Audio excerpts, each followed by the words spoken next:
set trajectory for all of us as students and teachers. I personally always look forward to listening to Professor Gupta for a variety of reasons. I'm sure you would also enjoy it, you would also be benefited by it. Professor Gupta was our teacher at GNU. Currently, he is National Fellow at National University of Educational Planning and Administration. And besides, he also dons several caps.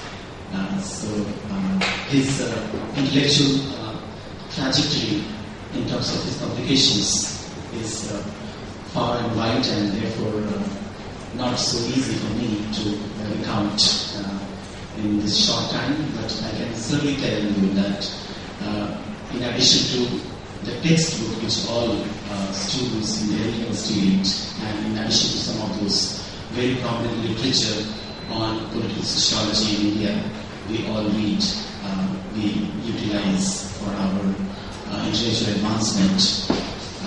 I'm sure some of those things will be reflected again in today's lecture by him. Now I request Professor Chanda, the President of our university, to chair the session and start the proceeding. Thank you.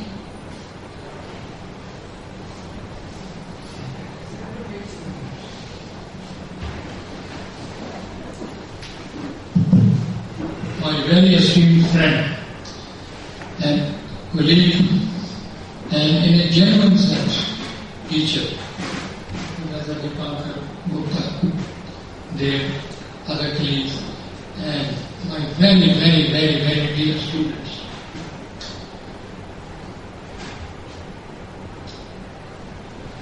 Every functioning academics does have some academic claims. But I think the claim they genuinely belong to Professor Dipankar Gupta, we are really no match to what he has been able to accumulate in his name over the period of time. We have been fortunately together at Jawaharlal University for many years, and during those years,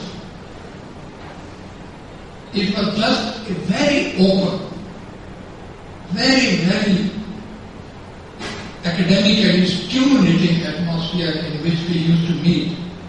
As most of you know, I am a student of economics. Every student of economics used to be confronted with an outstanding sociologist, whose game it was always. You can guess that. Dipankar has been one of those rare minds who would think atypically, who would argue most candidly, and that is the reason that he cultivated tremendous respect not only in the academic circle, but I believe in the wider social context also. His writings, I'm sure, as students of sociology, you will have reason to dwell upon, you will have reason to fall back upon, make use of this, learn from them, try to argue the different situations, arguments, relationships, etc., etc. But one thing that I would like to particularly mention about Professor Dipankar Gupta, again as my understanding, unlike many other sociologists and many other economists, and much also many geographers, he will not leave the argument without bringing it to its logical end. There are many of us who would throw the idea without providing satisfactory explanation or deeper insights into that. And they leave it for the reader to guess and make out. But he is the one who would not only espouse a particular issue, a cause, but also try to give his own reasoned arguments for or against, and ultimately take you to a very, very cogent set of reasons for or against what we do. I don't know whether he will categorize himself as a rebel in sociology, but I think it's a rebellion of ideas, arguments of understanding. And that has been his forte all along. And I'm extremely happy, Dave, to you, I will not say grateful to you, but very happy that you could catch hold of Dipankar. During our, I think, 20-year association at JNU, I could hardly catch hold of him. You have been lucky enough to catch hold of him so soon. Perhaps under the auspices of South Asian University, that might have appealed to him. And I told him just a while ago that we have a unique combination of students from all the 8 countries. I think in your club, there must be at least 1 or 2 students from every country. I don't know whether from Maldives you have Maldives, Bhutan, you may not have. But to have students from 6 countries is, in today's time, a Herculean task itself. Dipankar, when you go back from South Asian University, please keep this in mind that we too are doing a good job in bringing together young, inquiring mind. And it's for you, how do you put fresh thinking into your mind? You are going to listen to a lecture of very, very topical importance. Village and the slums. Slums are now a bane of urban life, urban management, and the story goes much deeper than sociological issues or ramifications. I'm sure he will dwell into many of those issues from your perspective, but I, as a student of economics, would certainly like to catch it on further for my own interest, and all of us, I'm sure all of us are looking forward to a lecture of erudition. Thank you very much, Dr. Gupta. I am only to seek your forgiveness. I will not be able to stay till the end of the lecture for obvious reasons. Thank you very much. I invite you.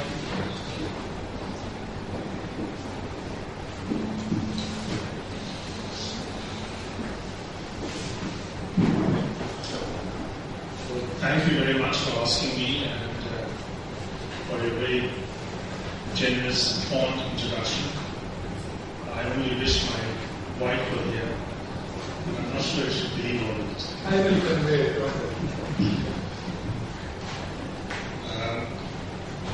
I've heard of South Asia University and many things it has done because Professor Chandra and I have spent many years together. And if he complains that he hasn't been able to meet me often enough, it's because he's lost track of time. It is not 20 years that we've been together, but almost 40 years. And that is the reason why, even if he tried very hard, he could not escape. We were always, in fact, we were neighbors once upon a time for several years, around the time my son was born. So we share very fond and special memories, which are personal and academic in nature. And when the two intertwine, you can believe me, these things are hard to forget. The reason why I was keen to speak to you today on this subject is because there's something I'm working on, and I hope to finesse it as time goes by. And I couldn't think of a better place to feel it than here, with you, in the presence of other sociologists from different countries. You can also share the experiences with me, to what extent what I'm saying resonates with your experiences elsewhere. In South Asia. Yes. Thank you. South Asia. And also because Professor Chadda and I have discussed many of these issues in the past, often in passing, but every time there's a certain degree of gravitas. Now, the thing is this, that there is a mythological element also in what I'm about to say, and I would like you to pay attention to it, even though some of you might think that it is kind of frivolous in nature, but it is not from my side. I take it very seriously. Many years ago, in the mid-80s, I was working on farmers in West UP. There was a farmers' movement at that time, which has since fizzled out. But it was quite the rage in those days, and newspapers were talking about it just the way in which co-locators grab the headlines in contemporary times. And I spent several months there. I came back to my university. There was a lecture organized by two departments in the School of Social Sciences, and it was presided over by two well-known academics, and they talked about the West UP again, and that there was such a large number of agricultural laborers and so forth, which was creating much of a problem in the province, and unless one was able to get a handle on that, one wouldn't quite understand the nature of conflict in West UP. When I listened to what they were saying, it occurred to me that perhaps I've been to a completely different place, because the situation that they were describing was not at all what I had seen. I had hardly seen any agricultural cultivators. I had seen small owner proprietors, very few agricultural laborers. So where did these agricultural laborers come from? 43% of them are surprised. And so when I asked them the question, they said that these are all census figures. Well, I began to suspect the census figures right away. And I went and did a door-to-door census myself of 3 villages, which were also listed in the district census handbook. And I found that our figures were not the same at all, not even close, but 43 to 44% discrepancy. So then I went to the block development officer, under whose aegis much of this is done, and we sat down together and said, well, how did this happen? And then I discovered there were probably 2 issues at stake. One was that perhaps the enumerator spent more time than he should have in the block development officer's room. And number 2, he probably made a simple mistake, which all enumerators are warned against in the training program, and that is not to conflate those who have no land with agricultural laborers. And I think they may have made that mistake. So from then onwards, I'm very careful about how I handle large-scale censuses or large-scale macro data. And my own judgment has been that you must apply the smell check. You remember the spell check, there's a smell check. But unless the data smells right, there's something wrong about it. And in my view, there is no point in looking at macro data or figures in census and national sample survey if you do not have an independent assessment of what is going on. And that independent assessment can only be done if you have a problem, if you have a question to ask, and more importantly, if you've been there yourself and seen the field. Unless you do that, you cannot simply go and sit down and say, okay, here are the numbers that they are on the bill. It doesn't work like that way. Which is why my initial opposite, or even say hostility to what was said by my colleagues in the university was primarily because I was aware of the fact that this just couldn't be true. I didn't see any agricultural laborers like the ones that they were mentioned. Where did they disappear? How did I not see them? Of course, there's a possibility that I may have made a mistake, which is why I thought of doing it myself, door to door, for 3 villages. I couldn't do any more than that, and that took me a lot of time anyway. But I was completely confident of my data. I also realized that very often I use the wrong terms. For example, I spent about 1.5 years of my field work. I wasted about 1.5 years of my field work because I used the wrong term. I asked the question, do you have a nokri? And most of them said no. And I couldn't believe it. Why are they saying no? I just couldn't understand it. Because when I asked them, what do you do? They said, we are farmers. When I asked them at the end of the day, what did you do? Not what you do, but what did you do?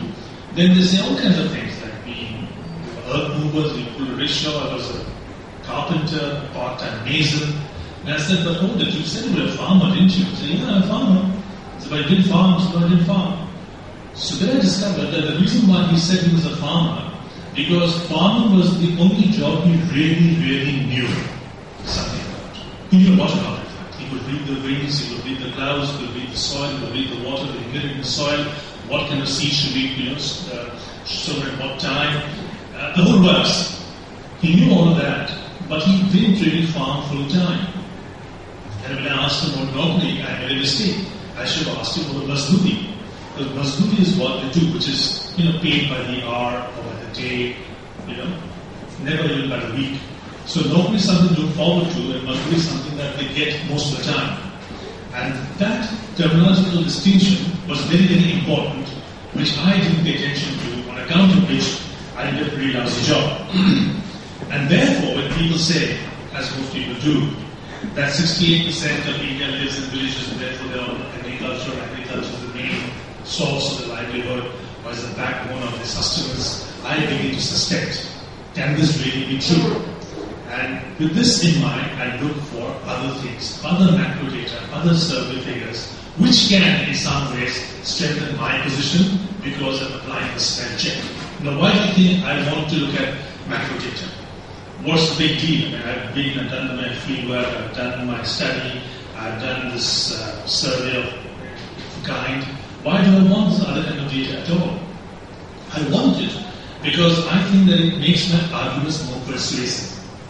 If I'm able to show that these things are also there in another realm, another data bank, and this is not at odds with what I'm saying, and this is a picture that is magnified, and you can look at it at your time, then what I am trying to explore and to explain becomes that much more easier to convince.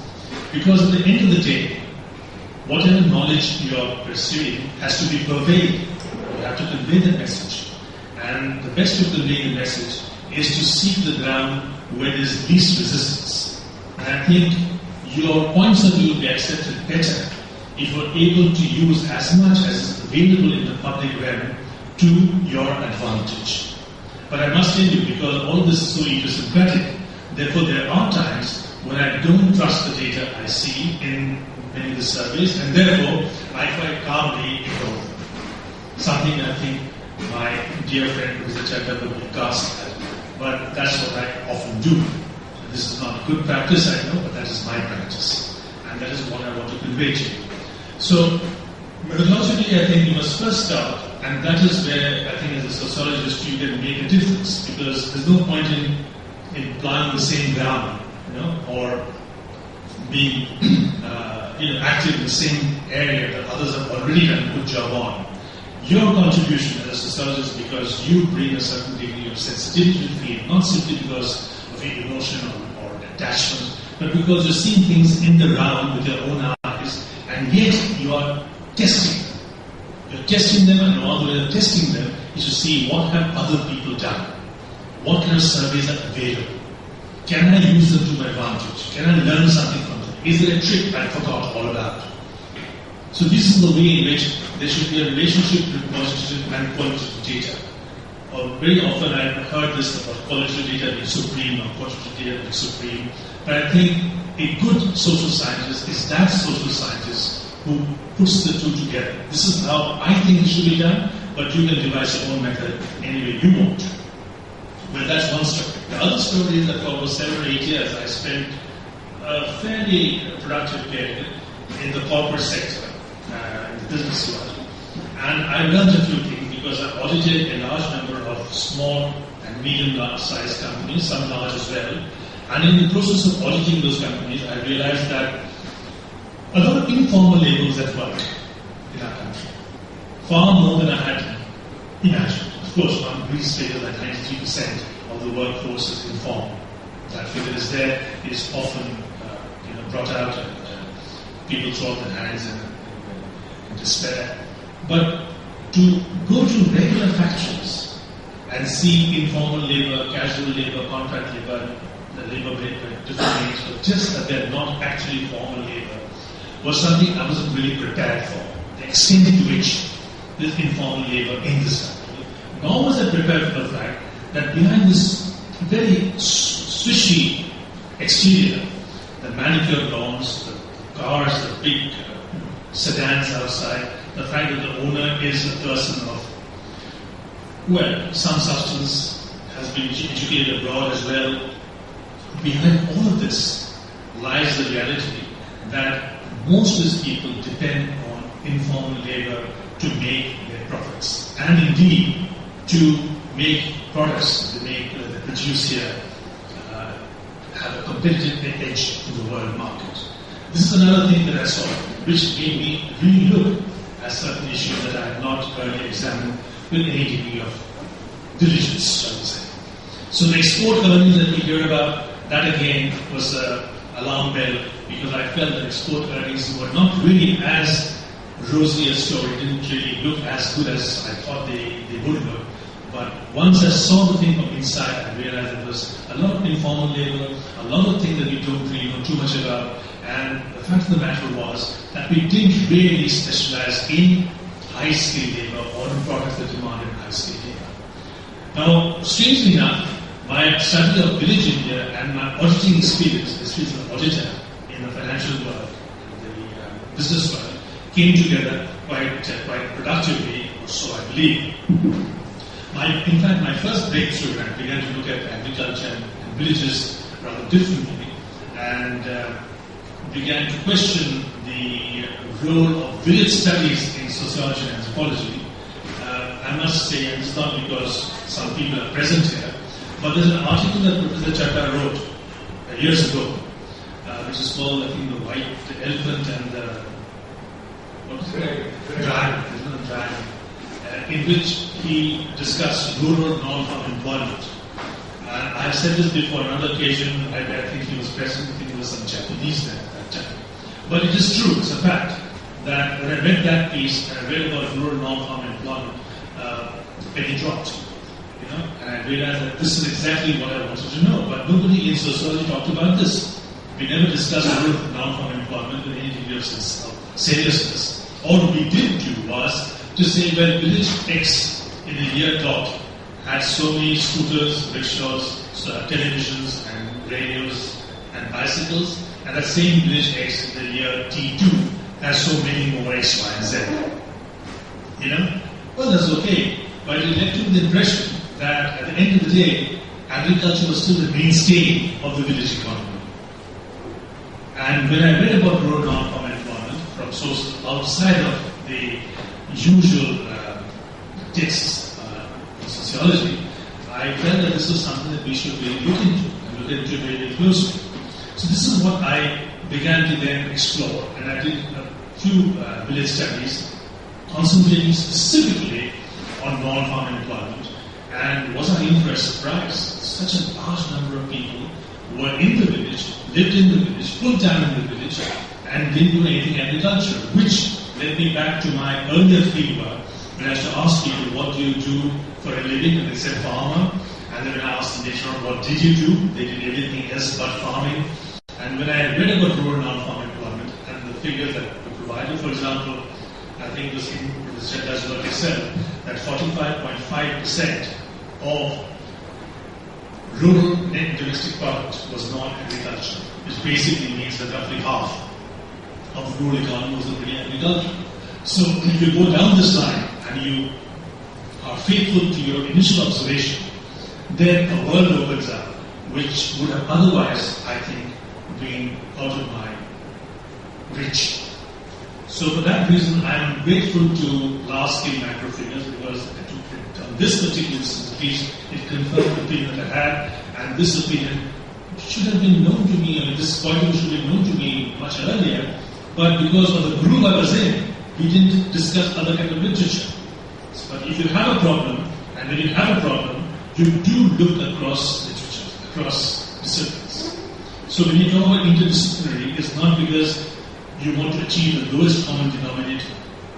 Interdisciplinary does best when you reach for the stars.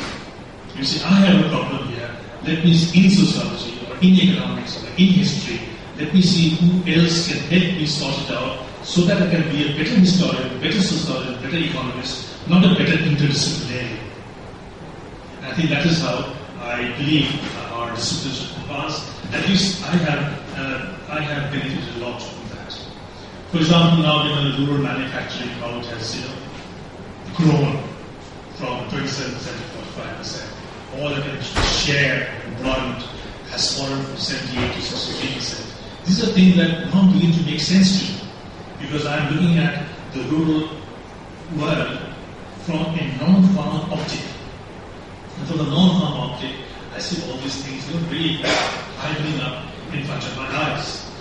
And I also understand now why people who really laughed and scoffed at me when I went to the villages in the late 70s and early 80s. Actually, I began my serious village studies in the 80s, not the 70s. And as early as 80s, because some of you weren't born, but even in the 80s, which for me is historical time, not yet archaeological time, Even in the 80s, and I met people in villages, those who were relatively prosperous. They used to make fun of me. For example, I remember Mahendra Singh Tikait in West UP, you may have heard of him. Mahendra Singh Tikait had nothing but scorn whenever I met him. And he made it known that he thought very poorly of me. He said, look at you, skinny, concave-chested, look at your hands, look at my hands, look how big and strong I am, look how skinny you are, 8 feet snob, you city people are no good. And indeed, I should feel very, very, humiliated, because he used to make it a point to rub it in. But in 5 or 6 short years, the same man came to me and wanted me to help him get his sons a job in Urbanization. In 5 or 6 years, the story had changed quite dramatically. And I still remember the time where he used to sit with this gang of people, say things in a particular dialect I didn't understand. Everybody laughed his finger, and I feel actually shrinking into the ground. And he used to get immense happiness from this picture of mine. The same man comes to me and says, he's lost his touch, he's lost his ramrod, erect, bearing, and now he comes to me in a semi-supine position and asking me if I can help his sons. Why? He's a big shot farmer. He's not at all. He said the urban world made him a big farmer, but he was 15 acre. 15 acres was fine. When his 3 boys grew big and they got married, it wasn't fine any longer. And he wanted these boys to get a job somewhere else. Of course, to work as an agricultural labourer in that particular area would be infertile.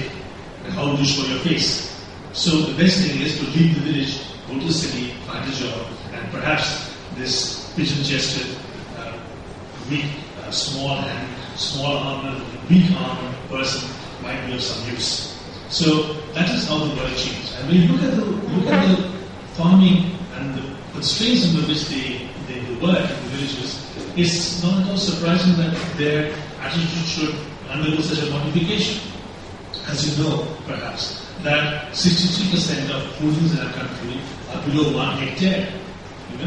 That is, it's awful. And with land with that size, if you have 2 sons, you already have 2 sons too many. You're looking for an outlet for them. Where can they go? So when you have land holdings of that size, it's obvious that you have more than enough people at home. Your family farm isn't such a great thing after all. And that you hardly require agricultural labor, according to later on. You hardly require agricultural labor. Maybe you do in an intermittent fashion now and then. If you're, for example, producing sugarcane, then you can manage it. But if it's wheat or something like that, you need labor for a very short period of time, and that's about it. And then you go back to whatever you had in terms of family. So the average holding is very small. The number of people who are marginal farmers is going up quite a bit. From 50% just about 25 years back, it has touched 63% and more. And these are all general figures which may not be absolutely accurate. But they tell you the general trend. And this is a trend that agrees with my snatching. This is exactly what I've seen in the field. I've seen, in fact, that people's lands are getting smaller and smaller, holding smaller and smaller. Now, when the Zamindari Abolition Act happened, and when the Zamindari was abolished and lands were put in, of course, in the 60s and 70s, we were already upset. That was not being implemented properly, and people were taking advantage of the various loopholes in the Act, and they were transferring land to fictitious people, and all that stuff.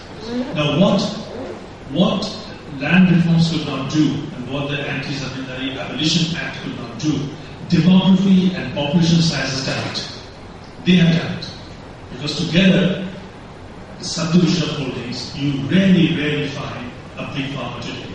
So when I went to the villages in the first round in the 80s, I went with all that literature in my head.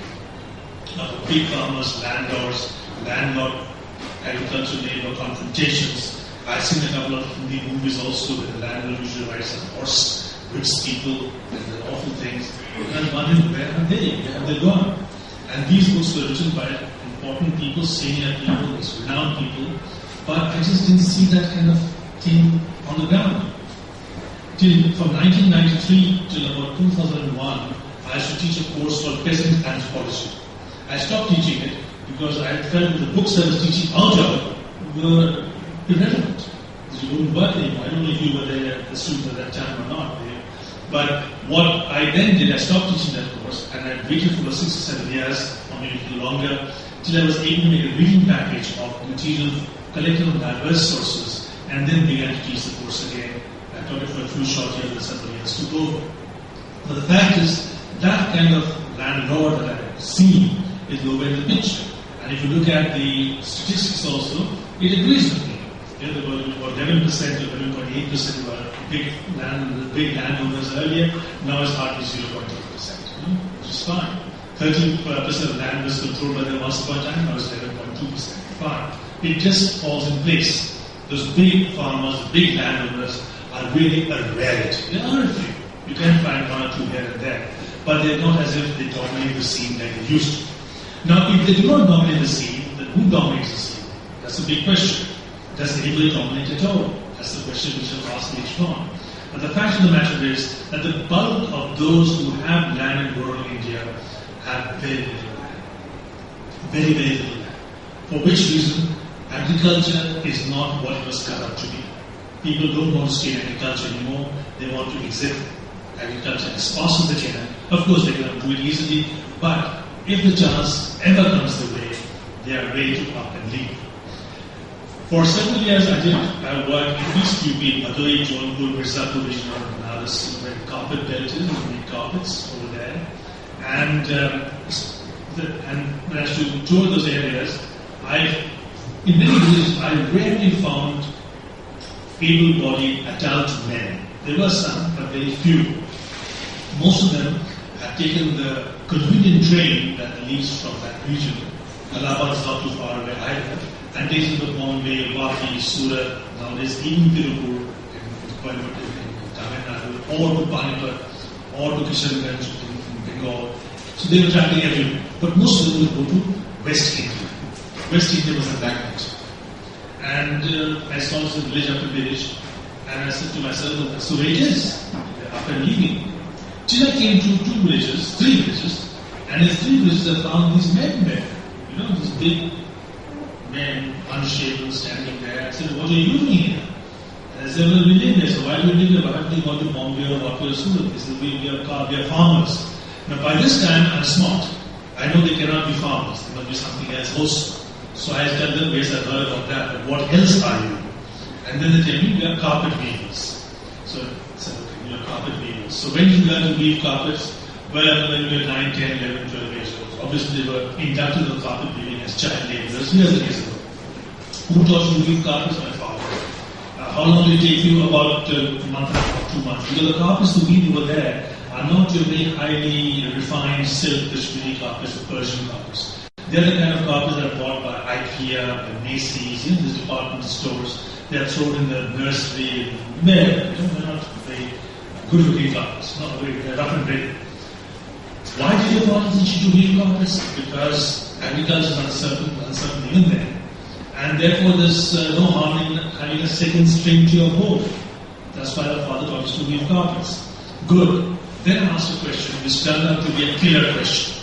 But I had no idea it was going to be a killer question. I thought it was a very simple question, logical question, the next step. And I asked them, well, have you taught your boys to weave carpets? And you must believe me, in all 3 villages, 100% of them said, no. We will not teach our children to weave carpets. Look where it has got us, in this hole. We don't want them to be here. And what are the boys doing? Do you think the boys are doing mathematics and English and geography? No. They were hands in their pockets, taking stones, but they will not weave carpets. That's no. And they're all waiting, they're peering over the bark wall, sometimes walking over it, hoping that there will be some sign, some signal, some wavelet from somewhere that will take them to some slum, some city, some workshop somewhere in the neighborhood or in a distant land like Bombay, Vapi, Surat. This is what they really want. This is where they want to go. And it so happens that in these 3 villages, most of the men, for some reason, didn't have the contact, didn't have the network, and therefore could not go. Now, when I look at the slums of Bombay, for example, I spent many years in Bombay because I did some work there. The first round of work was in Bombay.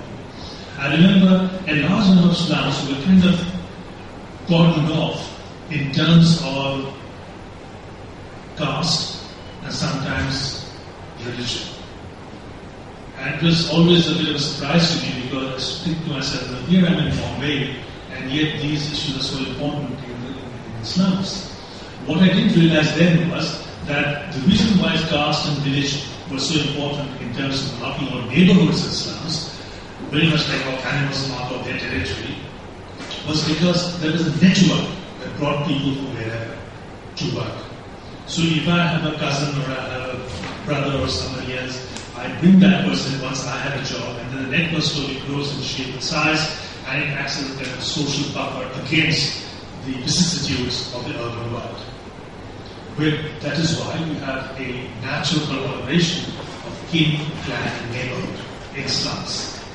Now what I see is very interesting. I find in the same areas, because the kin, clan, neighborhood doesn't work any longer like it used to in the past, there's a large number of people now who come to the slums because they were born there by neighbors, by friends, not necessarily from their family or their caste. So a large number of people now are going to distant places because signal was beamed to them, not from their family member, but from a friend. In fact, if you go to the villages today, I used to see that in Maharashtra, in the areas around Urbanization, southeast Maharashtra, Karnataka, and places like that. But even today, if you go to East UP, supposedly backward area, you go to a tea shop in an East UP village, you'll be surprised how many friends are sitting there. Early in village India, even in the 80s, people rarely went to their friends for a cup of tea. They went to the cousin, they went to the aunt, they went to the uncle. There was no such thing called friend in a village. And now increasingly I find friendships developing in the village. And friendship is really important in sociology because friendship demonstrates freedom. Because you can choose your friends. And this is why friendship is always something which is coterminous with modernity. You did not have friendships in traditional societies anywhere in the world, at least not with the depth and veracity with which you have friendships in contemporary times. So you now have a set of people who are living in the village, not very happy, have a foot in the village, but eager to have the other foot far, far away from the village. At the same time, they don't want to leave the village entirely. So they hang on to their handkerchief-sized plots. Why is that so? Because after all is said and done, that is the only social insurance they have. There's nothing else. So they can't get rid of that land. The land is very important. And given the kind of land laws we have in the country, they can't leave the land and give it to somebody else's contract farming because it's very, very dangerous. So they already have somebody in the house who looks after the property. It could be the youngest child, who is often put through school by the brothers who are working elsewhere, or the idiot brother who couldn't do anything anyway, or, as in most cases, the old aged parents. So you look at the manpower profile, you'll find that on average, 43% of people are cultivators in the villages. Fine. Now, because you're spell check, you've seen so many old people in the village, you've seen so many old people who live by themselves, you do that, you keep looking, and lo and behold, the fact is there. 60 plus in the villages. Cultivator percentage goes up to 63 point something. So a large number of elderly people are staying back in the villages and working. If you look at the age dependency ratio again, you find rural India much higher than urban India. Why? Because almost everybody in the village is doing some job, is working. And it's not as if they are young people. A large number of young people are there, leaving many of the older people behind, who are not just sitting on the bunches or waiting for things to come from the children, but actually working themselves. This is also led to another development which is important for sociologists, and that is because of men are away in this interim period, by default, many women have become head of households. It's not because of feminism or because of any kind of activism, it's just a blank space they have to fill. And as they fill that blank space, with experience, they begin to get ideas in their heads. They begin to think about pressing for better schools, better medical care, better irrigation canals and systems. All the same as a follow-up of the fact that now, for reasons outside their control, for reasons that they had not conspired to bring about, they are now heads of families. And that is why they are beginning to take interest in these issues. When I did this survey of people in villages and I asked men, what do you want? They say, if you get a factory in the neighborhood, you could all get a job, you'll be much better off. When you ask women, what do you want? The answer invariably is, not always, invariably is, give us a better schooling. Because women are thinking future, thinking of their children. Give us a better school. I've heard this so often. And I've said to myself, look how different men are from women. Fathers are from mothers. Fathers are thinking of today. I need a job. I need something. The mother is thinking of the child tomorrow. And this emphasis on education, believe me, to a large extent, not saying entirely, to a large extent is because of this kind of change in the household pattern in many homes in village India. And this change is a very important one. But if you look at the migration figures, you find that the large number of people also don't migrate from village to village. In fact, till very recently, the migrants from village to village was almost 50% of the migrants. Now, this time around it's fallen to 28%. But this time another thing has fallen, that is, well, not fallen, but the rise of migrants from rural to urban has not been that much. The last census 24%, now roughly 27%. If someone doesn't agree with my spell check, something is wrong, I don't know what it is. I would have imagined many more people, would have left the village. But there could be other explanations for it. But in the meantime, let's stop and just observe the state. The village-to-village migration, the rural-to-rural migration is not something to be sneezed at. It is really quite impressive. It was not 28%, but it was 50%. It may go up again. Where are they going? Why are they leaving a village to go to another village for God's? Don't they have enough of one village? The reason they're going is they're going for a job which is non-agricultural. That is what's happening. So when I look at the Badawai, etc., and see these people sitting in the carpet rooms and making carpets in the dead of night with a lantern, I find many of them don't live in that village, or don't come from that village. They come from somewhere else, and they come to work in that village, because that village, that room, is part of a network through contractors, to the cellar, to the buyer, to the living room in Stockholm. This is the connection. About globalization is really gone down to the depths of village in this fashion.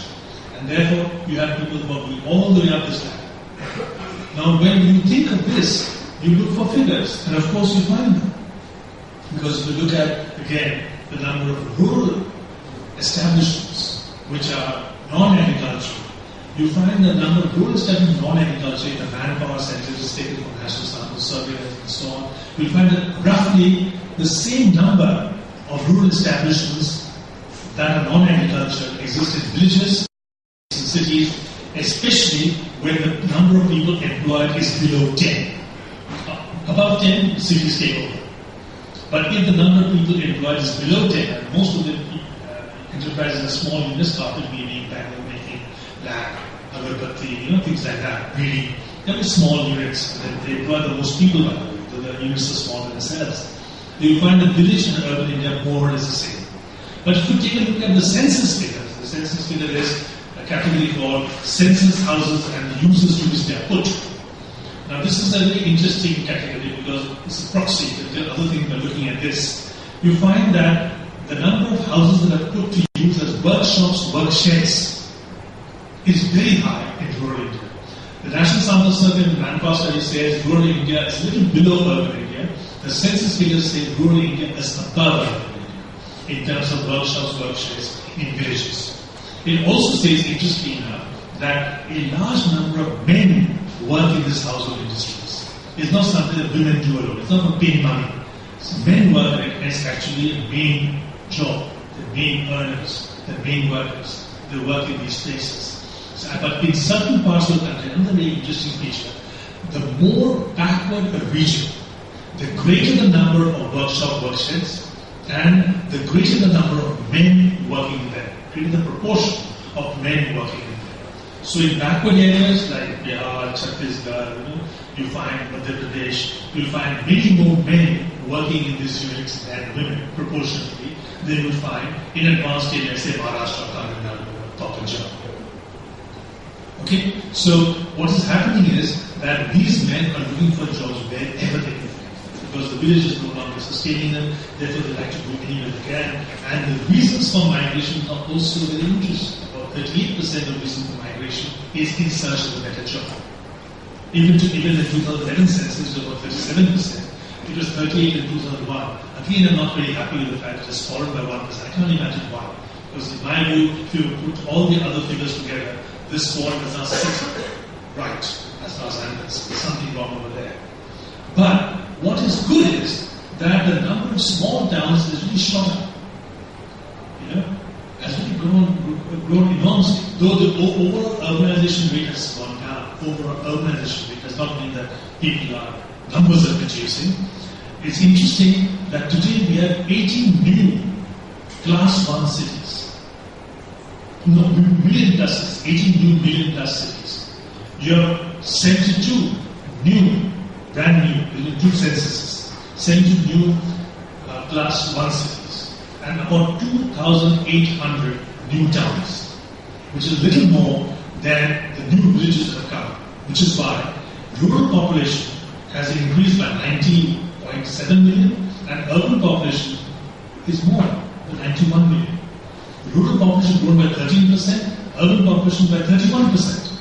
So urban India is really pulsating. But what kind of pulse is there that beats in the hearts of urban Indians?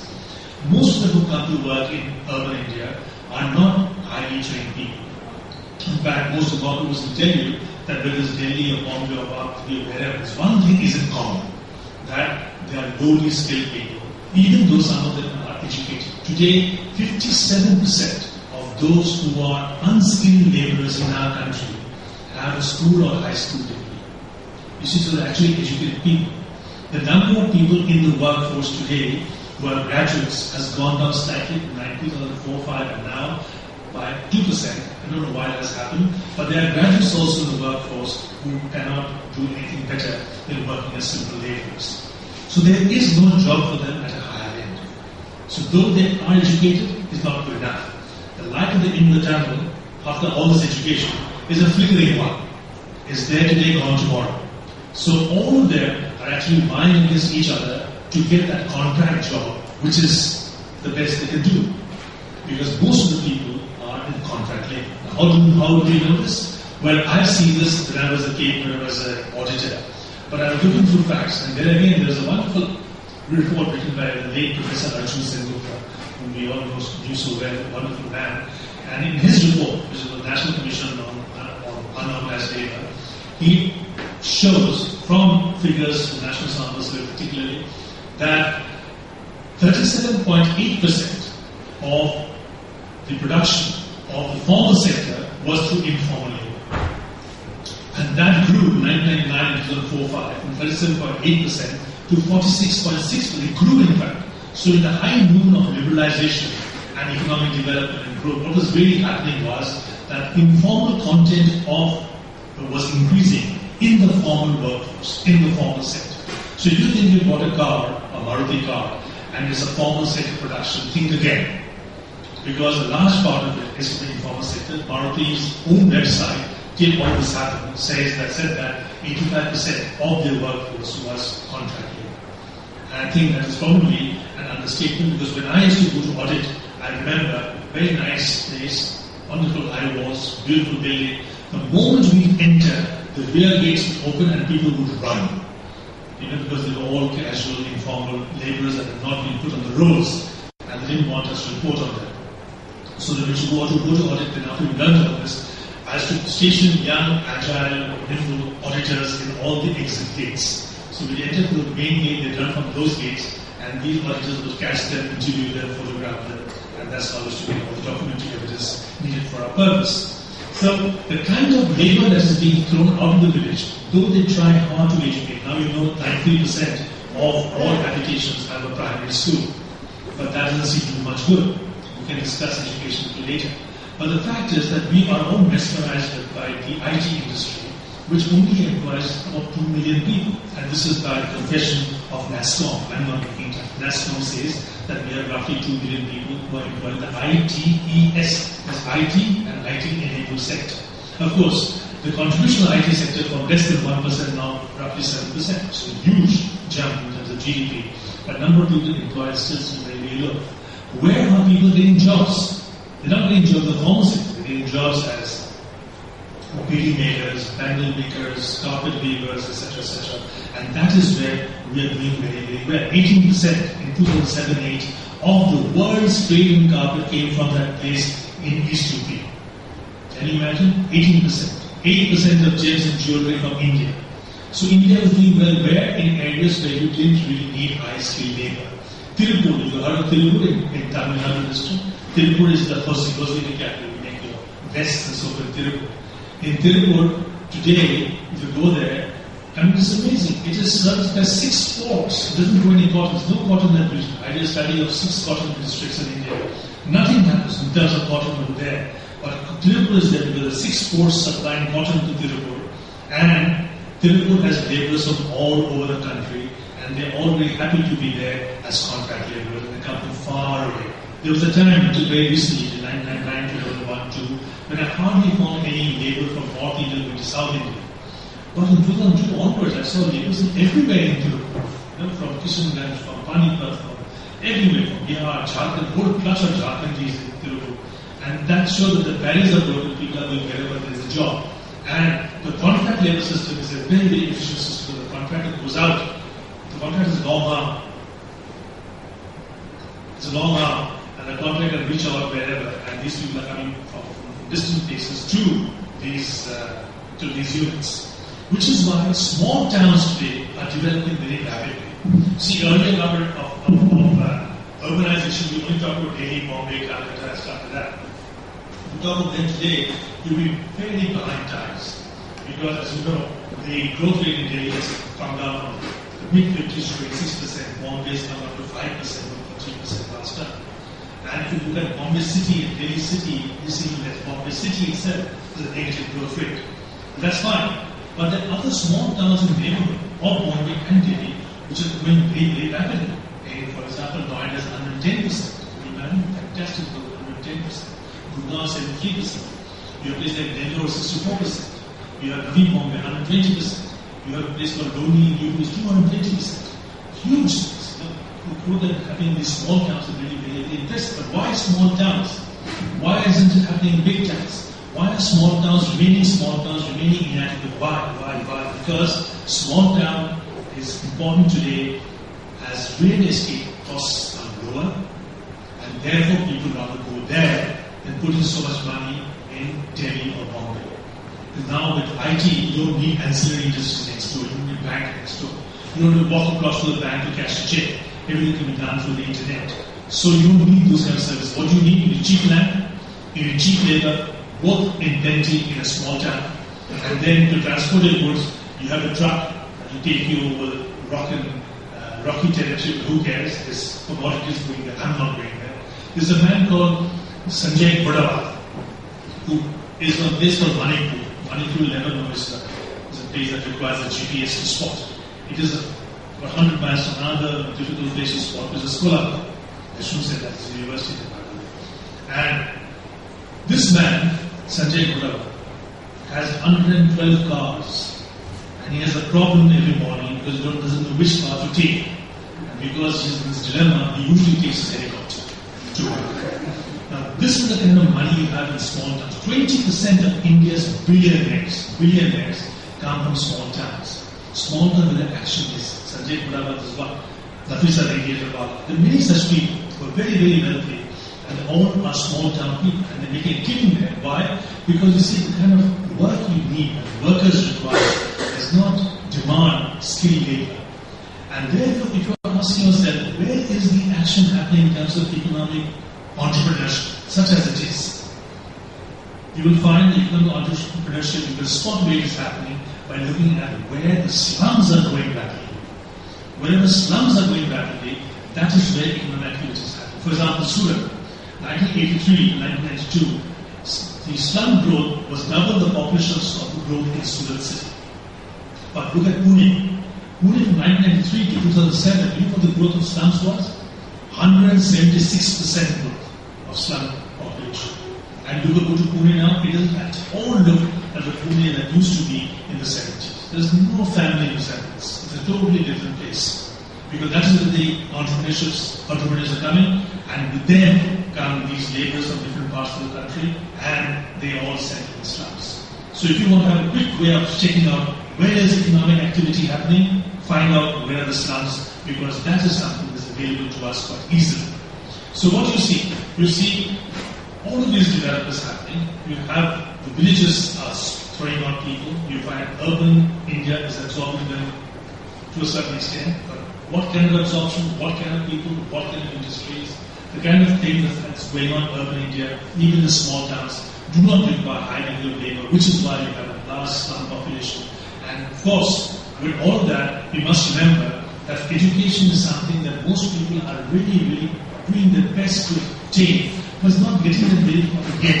But there is still time, I suppose. There is a demographic dividend that might pay off. You see, in 1980, 2% of Indian kids went to private schools. 2%. Today, according to the Human Development Report, in village India, 21% go to private schools. In urban India, 52% go to private schools. I have seen a family, two families, you might say, what is two families? But I've seen two families who are actually really, honestly, below poverty line, who send their boys, two boys, to a private school. So it's not a private school you and I imagine. It's a different kind of thing. But it's a private school that they pay money. So they're hoping that the children will somehow get the requisite education to somehow leave this village behind and take off. Which is why the village is getting increasingly hollowed with time and the slums are looking increasingly hopeful. Thank you.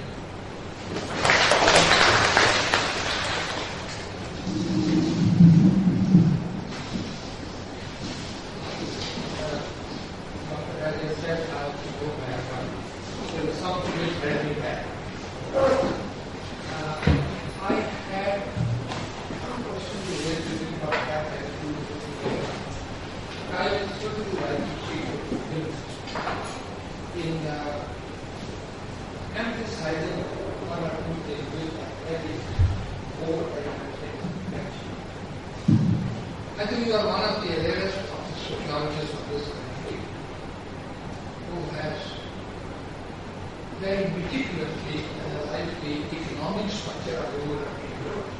The economic structure. I still remember during my student days, I think sociology poetry, yeah.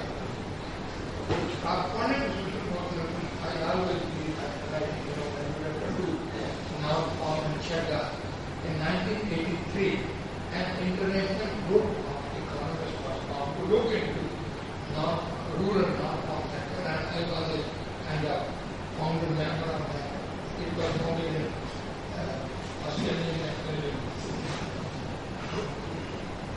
and much has gone in the growth of the non-farm sector. You are very anti-government. Look at this factor that if you take today rural economy to be synonymous with agricultural economy, it means you are missing many aspects of the dynamics of the rural transformation. Whether you figure it 45% of rural income or 38% of the income, you have decided for. But something much more than agriculture is happening. And that's what is creating what I call disparity. Now, basically, the ideal solution which you indirectly hinted at, people should be enabled to come out of agriculture and get a job into the non-agriculture sector. But what are the facilitating factors? You very beautifully hinted that perhaps education is one of the prospects, one of the three reasons for people to go to that. Now, if you look into the per capita earning of people who are doomed to stay back in agriculture, compared with per capita earning of those people who are able to come out of agriculture, my own research says that 50, the ratio was 2 to 1. In 70s, the ratio became 4 to 1, and now the ratio is 6 to 1. Dipankar, sociologists like you, must therefore emphasize the dichotomy between what we call Bharat and India. That's why there is India, that's why there is Bharat.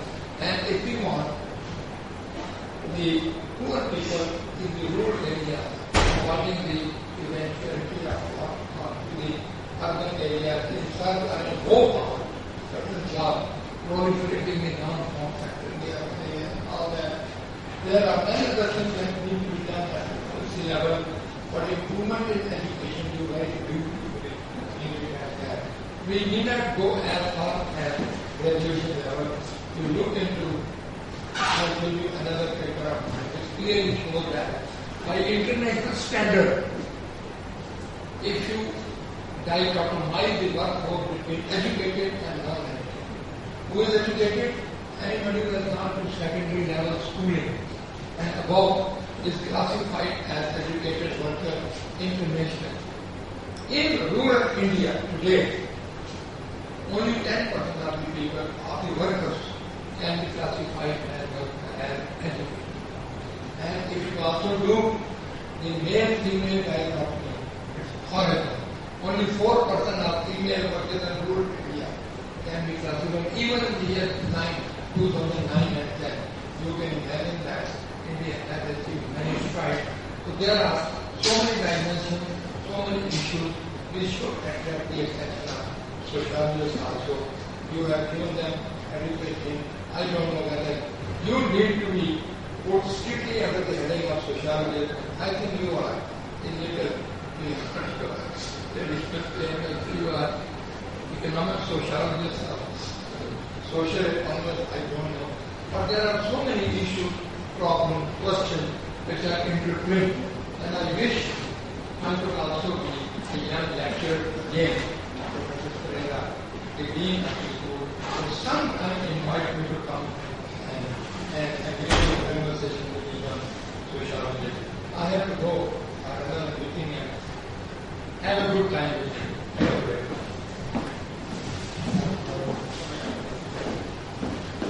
Okay, folks, now I apologize for coming late. This was not my intention to be. I was listening to something that I didn't know much about. I don't know much about India. I believe that this was completely new to me. Anyway, if you have any questions, I'm very ready to Professor Gupta. Now, sir.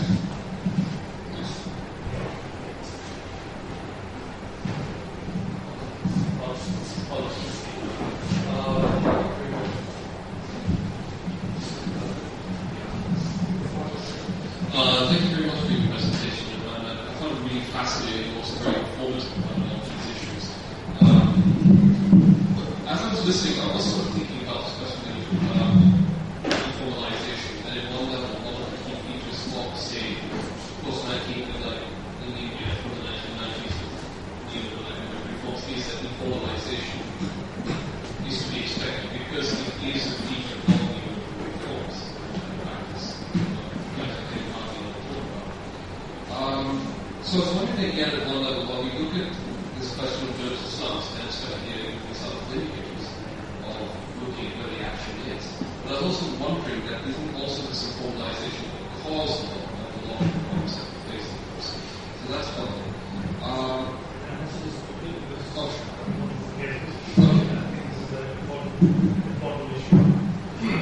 not sure if urbanization was designed to encourage informal labor, but the fact that it did was because we didn't take any hard decisions regarding how to upskill our workforce and also our technological levels.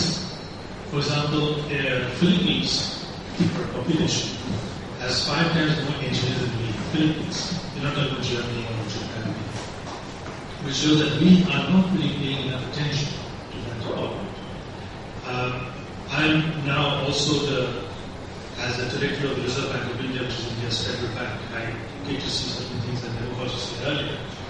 And I was quite surprised that after petroleum, our foreign exchange expenditure, second highest, pretty much 21% or so, is on capital goods. There's something people don't talk about because it doesn't show us in a good light. Which basically means that we don't really produce machines that produce machines that produce machines. We need that kind of skills we don't have. Whatever we have, we're bartering them away and people are going abroad and doing good work, but not in this country. And that is why the kind of labor force required today in India is not a very highly skilled variety. You think that car parts manufacturing is highly skilled? Forget it. You go to any major car parts manufacturer in India, He'll tell you that he goes to Germany or to China, increasingly China, to buy machines. And the machines are so good that you have to be a really imaginative person to make a mistake. The machines are foolproof. So you just need a few months training as an apprentice and you're going to be put to work. So this is why I think that the attraction of a quick buck, is what has led the side down. We have not taken advantage of the money we earn in foreign exchange or whatever to develop our industrial base. So because we are a cheap wage labor economy, we use that in the international market. We use that to sell carpets, we use that to sell vests and t-shirts and socks and stuff like that, and that is why we're depending increasingly on informal labor. One last point.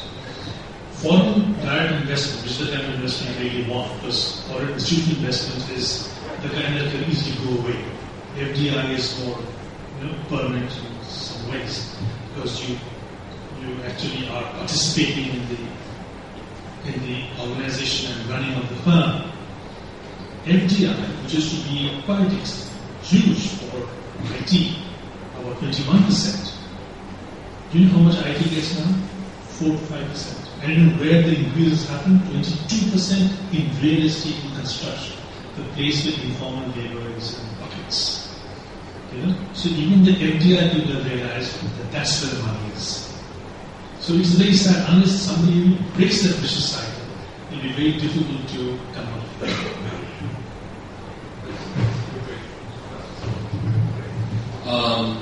So the other thing was also the discussion of hope, which your report is talking about, and especially not in cases when it's say people take it from private school, even though very much of culture. What kind of hope do they have for their kids getting that education in private school? Partly because the nature of private schools is very different. So when my parents went to school, if you went to say Don Bosco in California, Don Bosco or any of these other kinds of schools are not in English, there was a certain expectation, a certain orientation of where in society they would fit. Now, a lot of schools are proliferated with teaching English, but then the argument is that the quality of education is also very questionable. It's not just in private schools, even in universities, where a lot of the state universities in India have also suffered a kind of investment. People I knew who went to state university, and a regionally very prominent town in the north, were saying actually that with their degrees, they still won't be able to compete, let's say, someone studying from university level.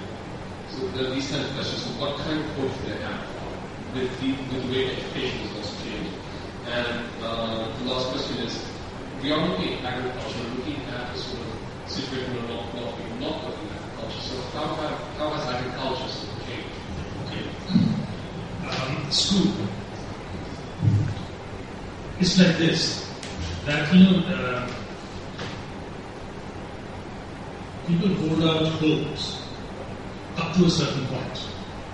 And then, if it doesn't really materialize, they become cynical or become disheartened and look for something else. Right now, and this is what I fear the most, because of that, as I told you earlier, little less than 57% of the unskilled worker have a school degree, and about 20% plus 21% have a BA or graduate degree. It's certainly not good news. It's not an incentive, to study or whatever. So right now, I think we have to think of various ways of actually making demographic dividend work. But for the time being, most parents are still hopeful that education will see them through this period, and their children will have a better future. Contrary to popular belief, rural poor are a very adventurous lot. They send their children far away to work, and they don't actually cry around the clock like middle class parents do. They want the children because they know that that's the only way they can survive. And they take enormous risks. Education is also a big risk they're taking. Education for most of us is an everyday affair. You have a child, I go to school, it's a bother, you could find a school, bribe somebody. But for these people, it's a risk. It's like almost like a venture, entrepreneurship. And putting in this money, hard-earned money, in my child's education.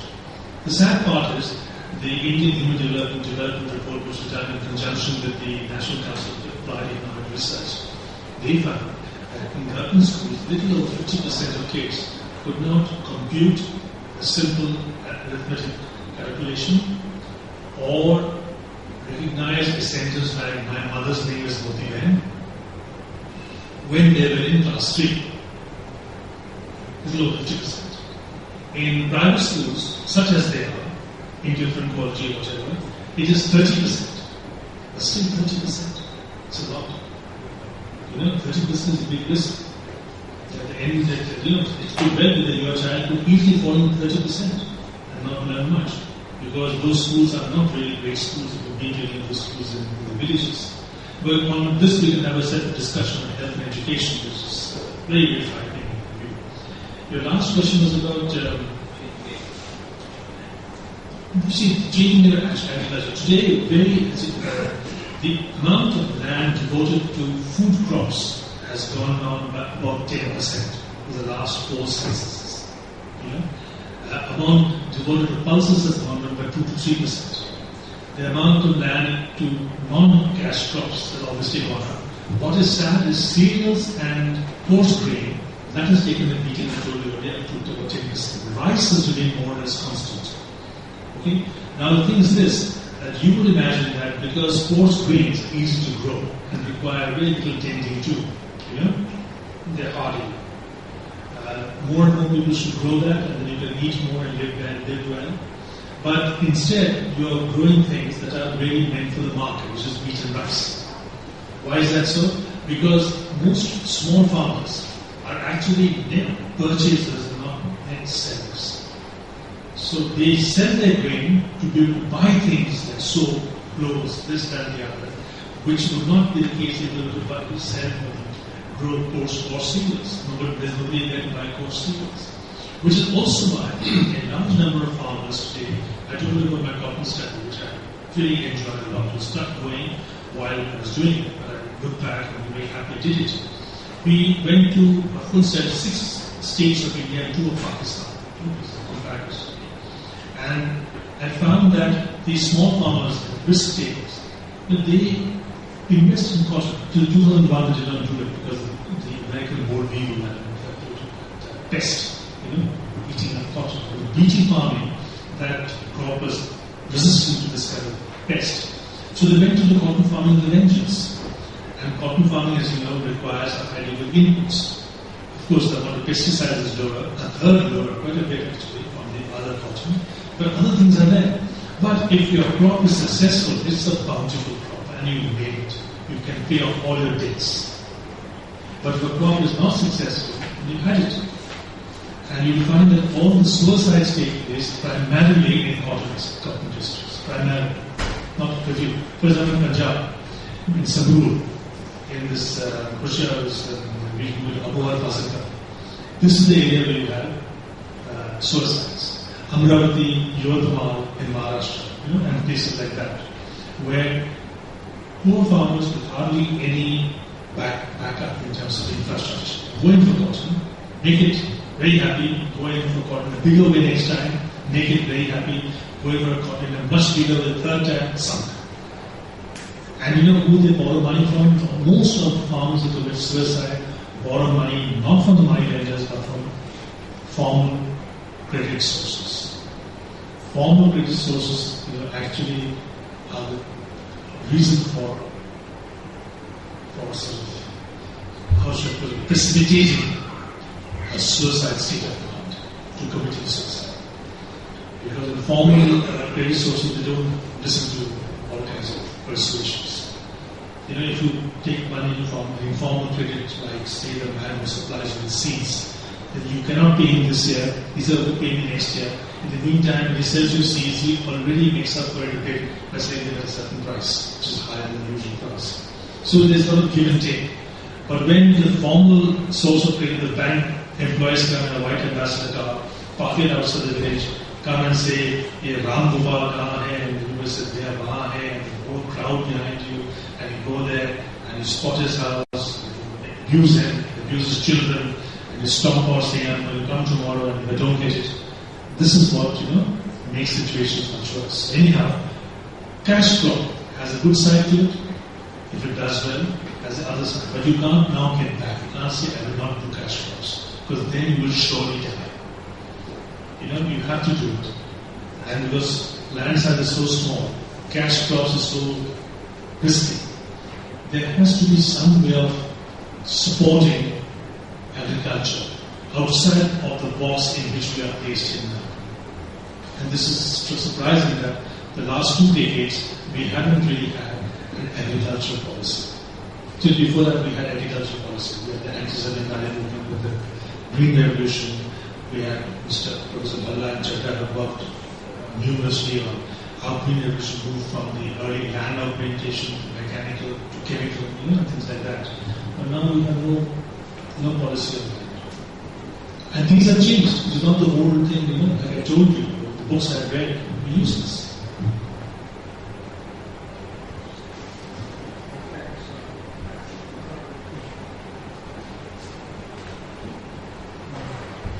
Yeah. So, am I audible?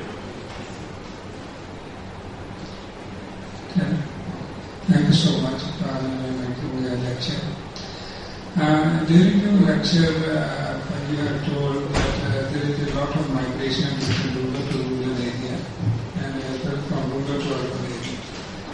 My question is, if the urbanization is taking place at such a rate of pace, what will happen to the life of the city, which are already congested, crowded? Why, even after the 65 years of independence, our villages are not provided that infrastructure as compared to the developed countries. If I talk about Canada and other countries, I've been there. And when I talk about Punjab village, which you have already said, I'm from Punjab. I still say Jawaharlal. I still say Talan? Talan. Talan, yes. I spent time with 7 months in Talan. Okay. So, actually, I'm from Jawaharlal on the Koda road side, which is already developed area. But if you go to Talan and Gupta and other places or villages, there are still lack of infrastructure. Yeah. So my question is only what will happen to the city Yeah. sociologists? Because there is a book by a sociologist which say a right to the city. You must No, at least the right is fine, because if you look at the way in which development is taking place everywhere, you have fewer and fewer people on land feeding more and more people not on land. That is how development happens. So the number of people on land feeding more people or not on land, that you might say is a very simple ratio. The more it grows, the more developed the society is. Now the problem here is that we have not done anything in terms of planning. For example, what does Sheila Dixit do? She says, I'm going to authorize unauthorized colonies. Okay? What does it mean? It means that you have food to buy property legally. If you bought it illegally or unauthorized, you will be happy today. What does the BJP do? Instead of criticizing the whole thing, they said, you've left out 301 unauthorized colonies. Include them in as well. So there is no town plan. The master plan of a town master plan, like Delhi has a master plan, Gurgaon has a master plan. Now these master plans are violated. We cannot violate them legally, unless we go to Parliament. So what do? They violated with an executive order. So every town plan in this country has been violated because of the quick profits. Every time. Villages have not been looked at. There's no money there. There's money in town planning, in breaking the town plan. There's quick money, which is why you have FDI now in real estate and construction. There's huge money there. I went and spent some time in France some years ago studying French agriculture. And I was so surprised that in France most of the landowners own small parcels of land. But they happily gave the land to a big operator who gave them rent regularly while they went off to Paris, Marseille, Lyon, Perera. Now why can't we do it here? We can't do it here because our landholding papers are in such fragile condition. Our laws are so bad that nobody dare leave the land in somebody else's care and go off to Surat, Bombay, Calcutta, etc., etc. So that is one big problem we're not taking care of. Our legal structure is something that nobody has really bothered about. whatever legal structure we had, we violated it in a number of ways, as you can see with time plan. The largest source of corruption anywhere in the world is, you know what? Real estate. Because you can buy only so many Rolls Royces and Mercedes. You can buy only so many Furgos. But your appetite for real estate is insatiable. So wherever you have real estate which is loosely controlled, you will have a lot of corruption. And in India, where real estate is combined with informal labor, the source of corruption in the corporate world is very, very large. So town planning is of the essence. You cannot have an urbanization of this sort where things just happen. Nobody takes care of what's happening.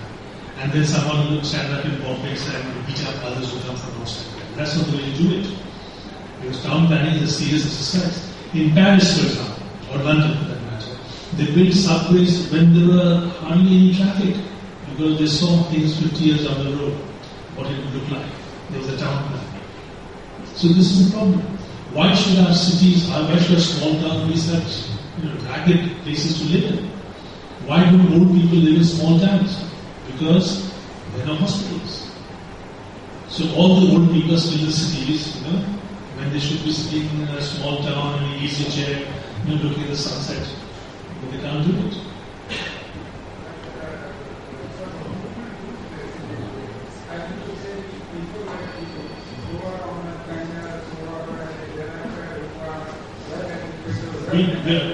Most of us do as much as we can, but I must tell you one thing. That in our country and in most countries, it is the politicians that hold the key. And unless you are able to do something at that level, what you can do at your level is to put things in the agenda. Urbanization, for example, what Sheila Dixit did, nobody is discussing it. No newspaper is discussing it after one day. It's a terrible thing. What they're doing in terms of reservations, just to bring more votes, it's terrible thing. There's something called good reservation, something called bad reservation. Something called good urbanization and bad urbanization. Only politicians can actually make the ultimate, the final difference. But what you can do is to put it on the table. You keep doing it all the time. Most of us don't do it. We just move on to something else.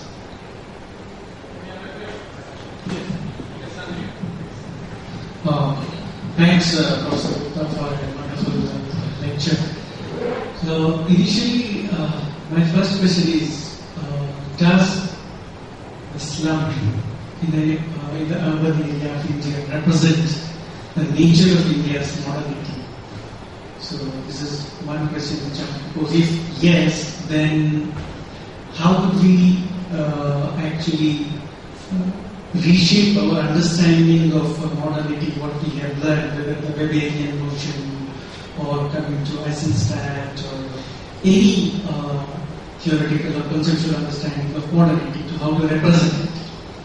Secondly, if we situate 2010 or 12 of India and compare with what happened in the 19th century, the high stage of industrialization in Europe, where there was a kind of similar situation where people went from villages, settled in the cities, but the growth and industrialization benefits were not actually reaching those places. So in that context, again I am bringing what we can say, what Marx said, there is a kind of alienation. So, in your study, have you found such a kind of situation where people have felt this kind of alienation?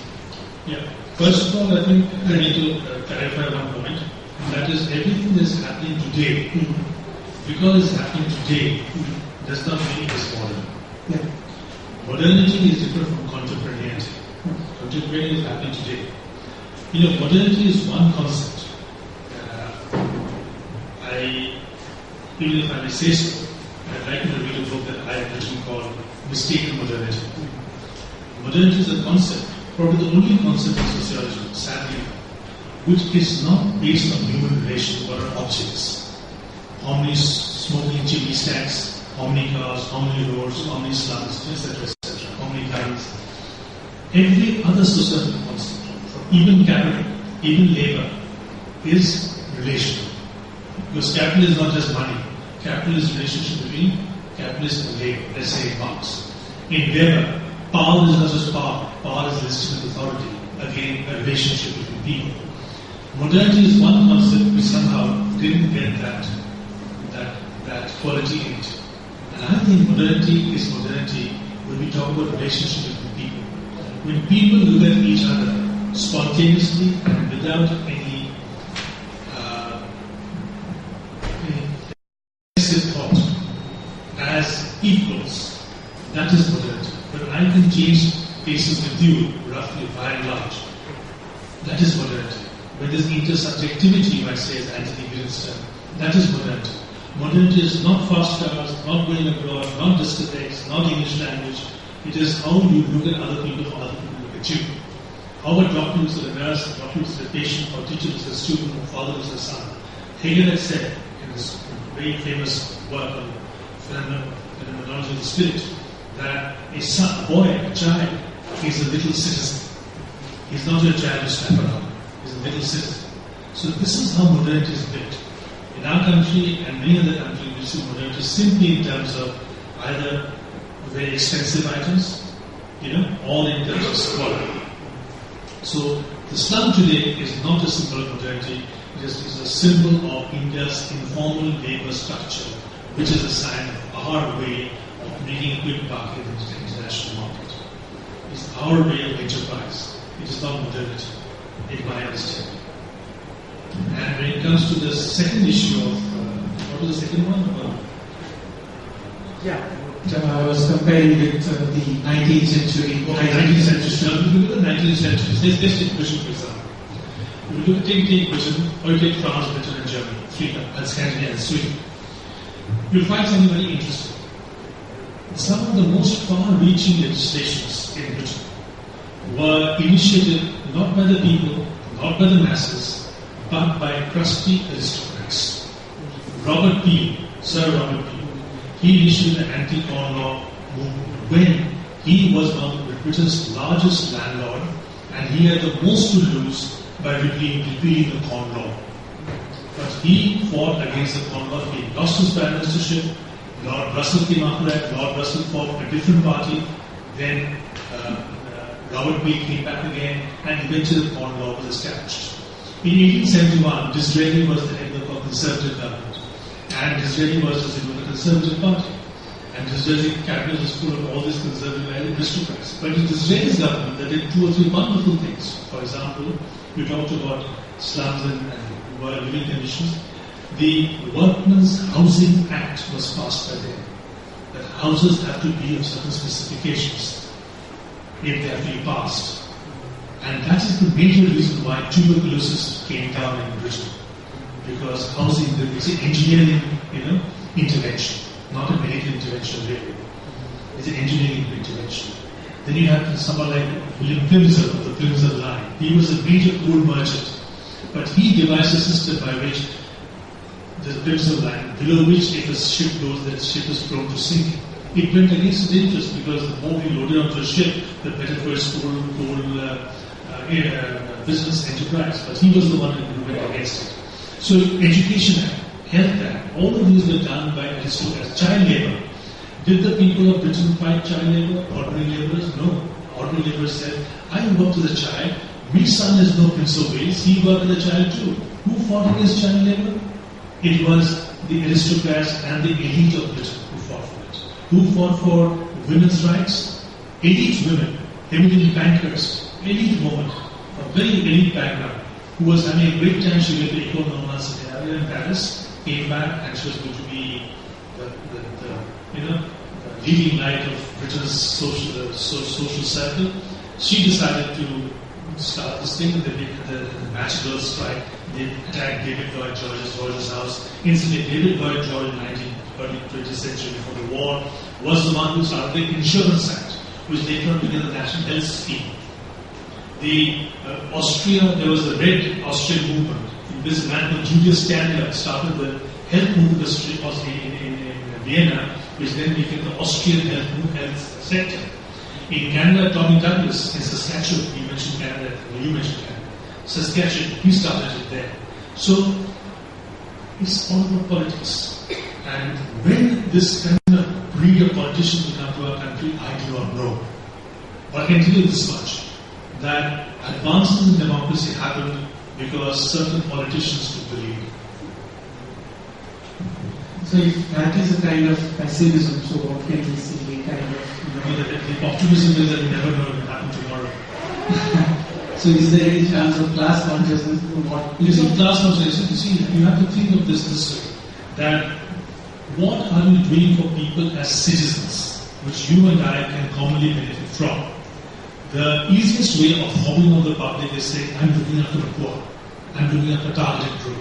As long as public distribution was not targeted, very little food escaped from the money leaked out. The moment we started the below poverty line, 46% by conservative estimates was leaked out. Which is went to all kinds of places. NC Saxena story is that 17.6% of people who are the richest quintile are getting food from the PDS, which is not meant for them by a long shot. So whenever you have targeted population like health for the poor, education for the poor, take it from me, it will be poor health and poor education. But the moment you have universal health and universal education, that's a different story. For that to happen, you have to have politicians who think big. Politicians who think small will think of the next election and how to grandstand. All these people who took great chances, they lost their seats. Disraeli lost it, Peel lost it, Lord Russell lost it, Palmerston lost, but they fought their ground and it against their class interest. All of them. I'm just giving you some examples and many, many more. Yeah, one last question. Yeah, sure. I just wanted to know if there is disaggregating this story to some extent. Disaggregating that?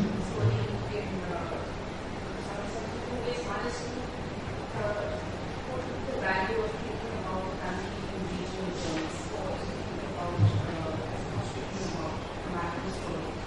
I don't know what extent there in some instances, for example, this urbanization is coming from diversification of extraction of natural resources, including agriculture. And the other part of this is disaggregating the story to disaggregate information. Well, for starters, I said this much,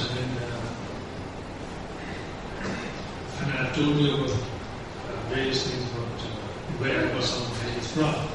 But I'll say one thing. The whole notion of a dual economy is something I don't agree with. I cannot understand rural India without urban India. And urban without rural India. It's not possible. And this Bharat-India competition is not my cup of tea at least. And when I ask people in Bharat, all they're talking about is India. You know? So, if you want to understand India, you have to see it as one. That's the only way to do it. If you want to do regional planning, you see the region as part of India, not just part of the region. Because, there was this thing, who was it who said that if South India were to secede, was Nehru said it?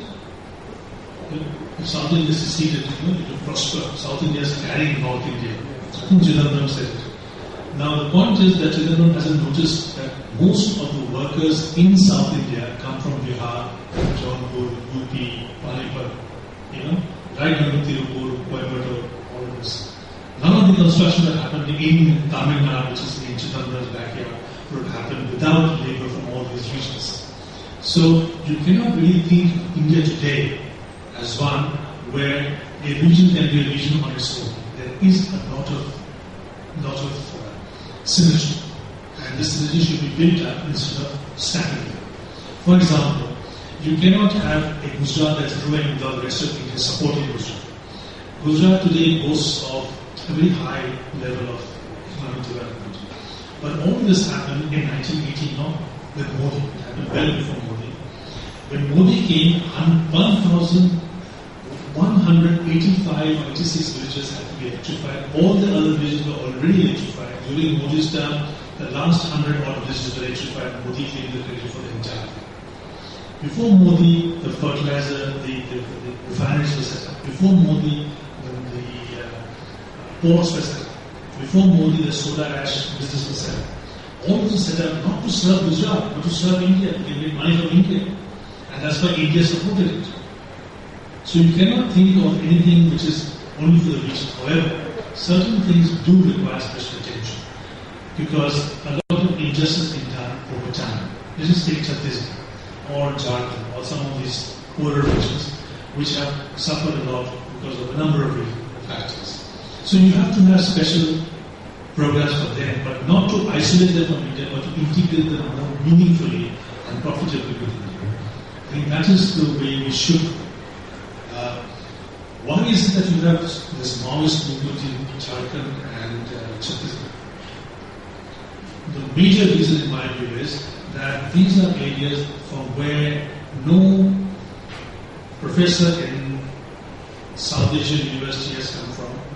There is nobody who's from JNU, nobody is from Cambridge, nobody is a movie star, nobody is a Hollywood producer, nobody is a fashion designer, has come from this region. Therefore, this region has been opaque to our everyday observation. We are not part of it.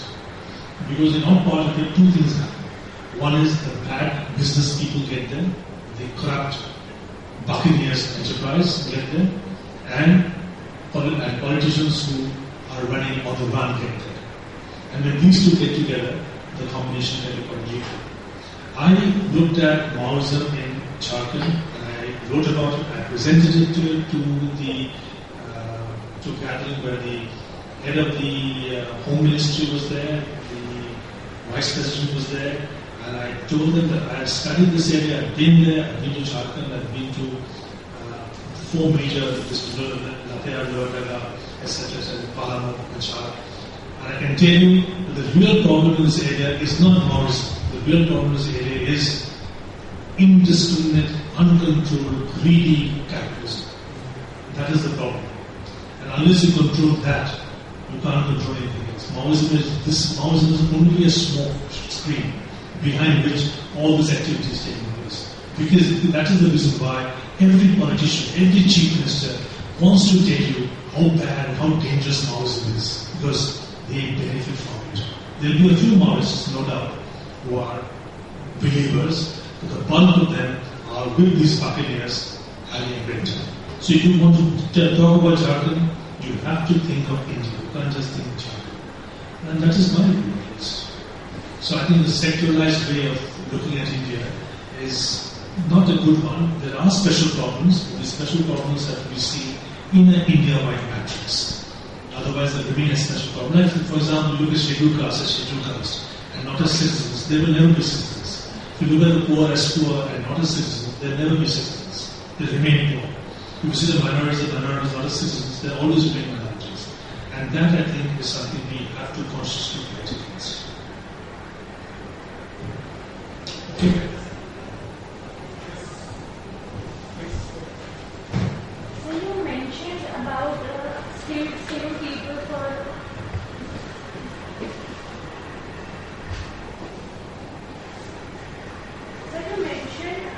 skills and development for informal about skill development. Skill development, yes. Skill development. But what if we make agriculture more lucrative to be an incentive to stay in rural India? And secondly, you also mentioned that people are in favor of contract working. Why is it so? Because we know contract working has its disincentives as well. Like rights, contract in the factories, there are rights problems, there are incentive problems are there. So why people are preferring it? No, not people, the entrepreneurs are preferring it. You see, I have talked to the workers in these places, and this is again a disinformation that is going around, that many workers like to have this flexibility to go home when they want to, stay when they want to. But the fact is that every worker I met, without exception, said to me that if I'm put in the factory roles as a regular worker, I really feel good.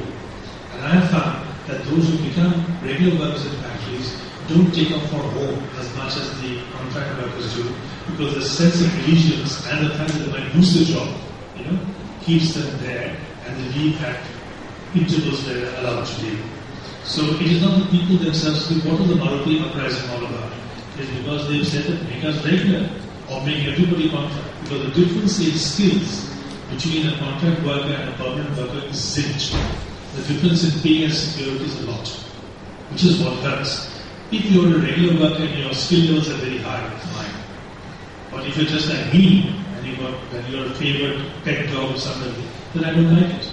If you're a glass blower, for example, and you find out the moral about a glass blower job is very, very skilled. And a glass blower does not want a regular job because he's looking for the best offer. Otherwise, most people want a regular job. That's what they go for. Agriculture. You see, agriculture does best, as I told you earlier, when fewer people feed more. If they're feeding themselves, that is not a remunerative agriculture. Agriculture is where there should be economy of scale. I mentioned to you about France. What I saw was a small farmer had given the land to a large operator who was not producing on the economy of scale and feeding farms. So fewer people are feeding more people. And that is how development happens in the agricultural front. And that is what we must also try and aspire towards. And there are ways of doing it, and if you're interested, you can do it. But right now it seems to me people are not interested because they're still playing in the politics of the given. This is my given situation, let me maximize it.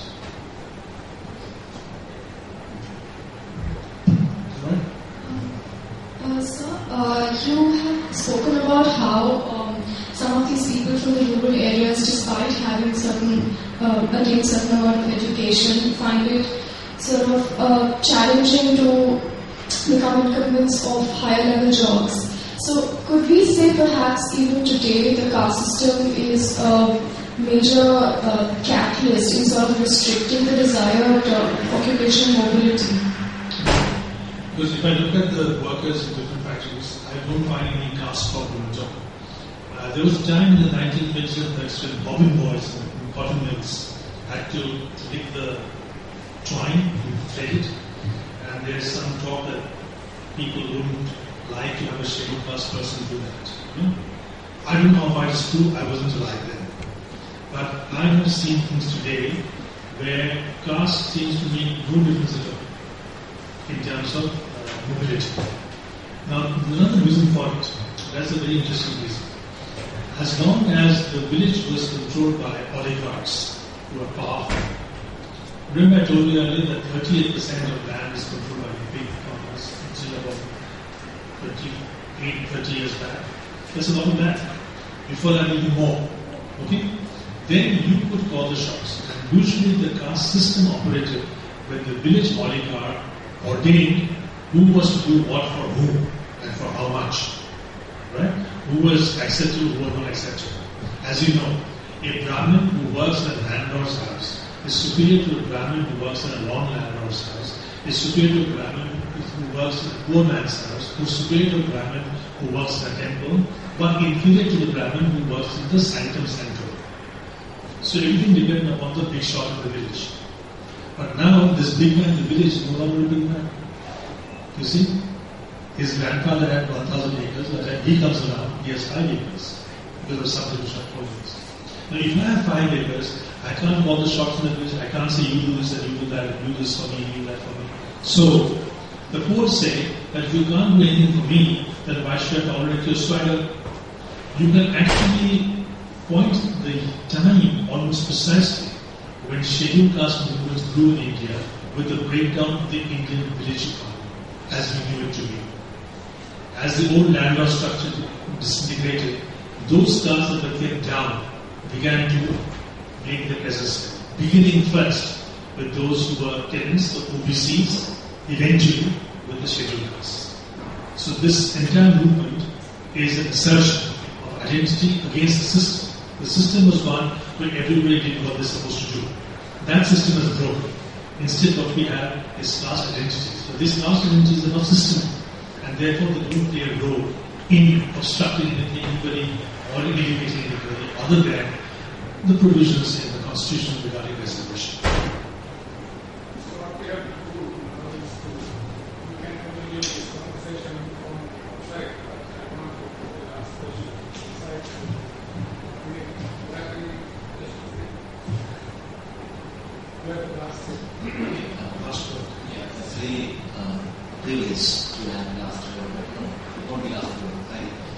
just like to say that it's one of the rare things in sociology in India and also elsewhere to find interesting narratives emerging from quantitative data.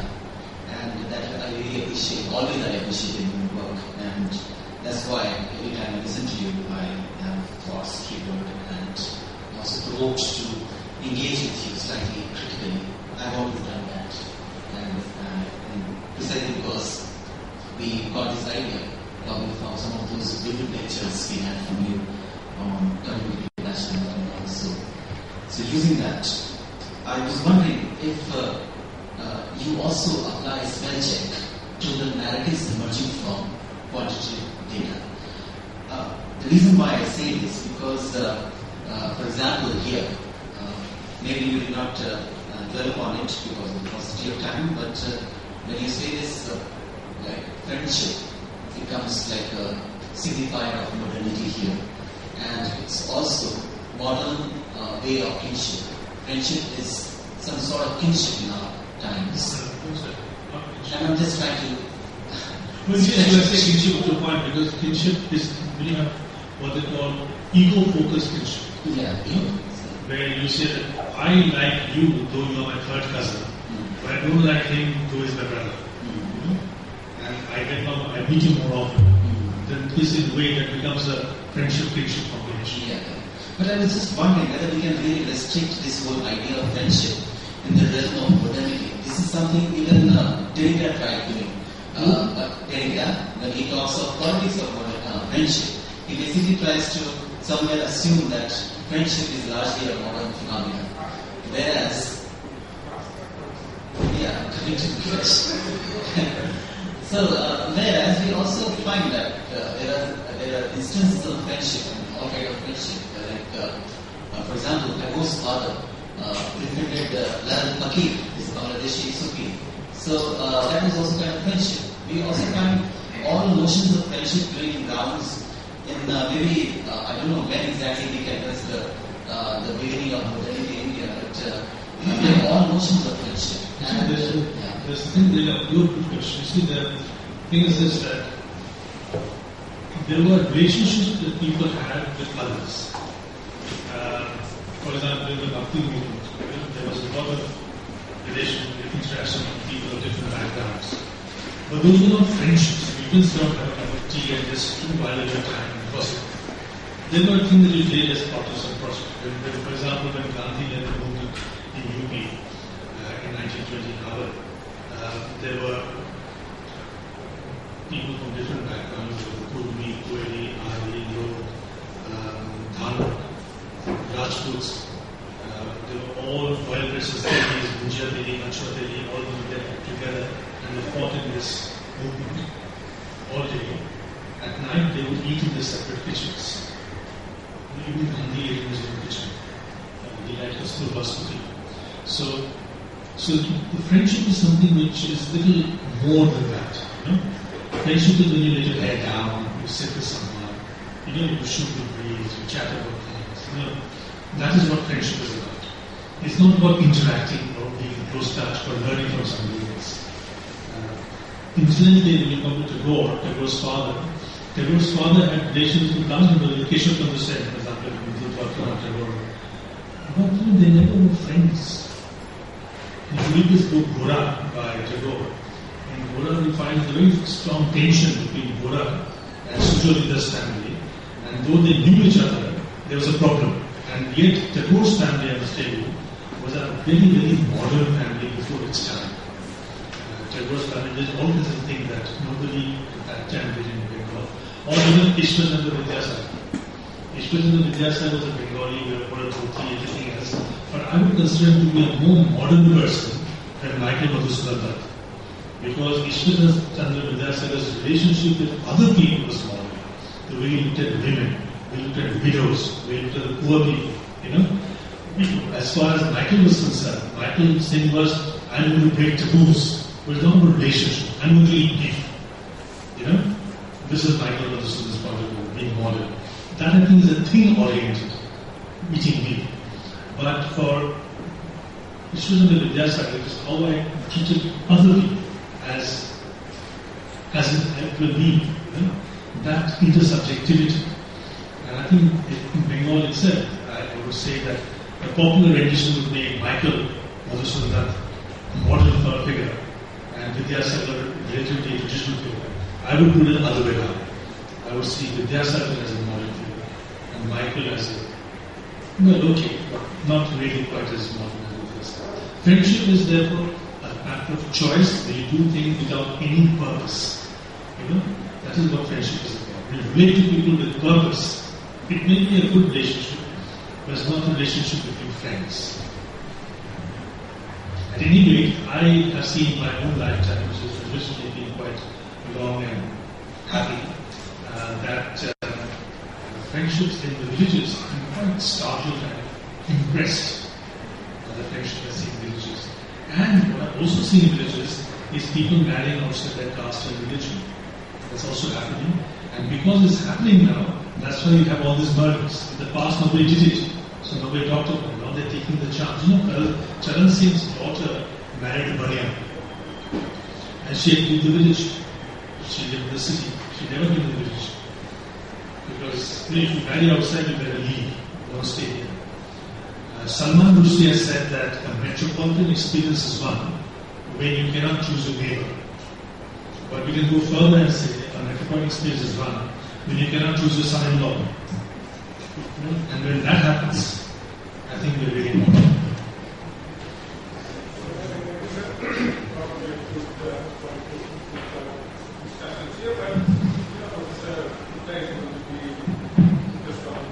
So I would suggest that we go outside, have this discussion a bit more proximately and informally.